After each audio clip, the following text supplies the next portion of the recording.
YS Vivekananda Reddy కుమార్తె సునీతారెడ్డిని Jagan blackmail చేస్తూ నాటకాలు ఆడిస్తున్నారని టీడీపీ నేత బుద్ధా వెంకన్న ఫైర్ అయ్యారు.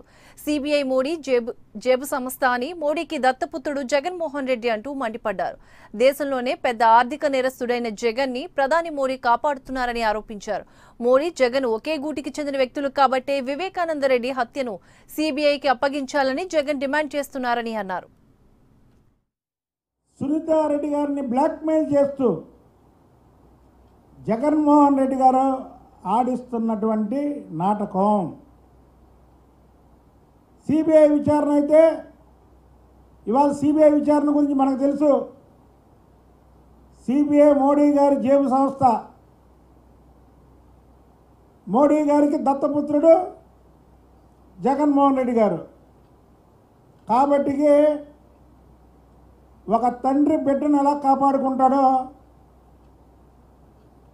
దేశంలో అంత పెద్ద ఆర్థిక నేరస్తుడిని డైరెక్ట్గా కాపాడుతున్నటువంటి ప్రధానమంత్రి తన జేబు సంస్థ అయినటువంటి సిబిఐని నా దత్తపుత్రుడిని కాపాడుకోమని అప్పచెప్పాడు. కాబట్టికే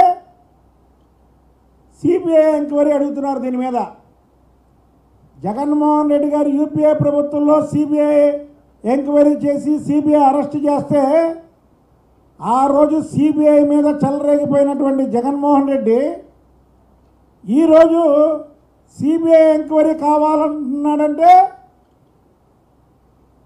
మోడీకి ఇతనికి ఉన్నటువంటి లాలూచి కానీ, మోడీ ఈ ఆంధ్రప్రదేశ్లో జగన్మోహన్ రెడ్డిని దత్తత తీసుకున్నటువంటి విషయం కానీ ప్రజలందరికీ కూడా తేటతెల్లమైంది.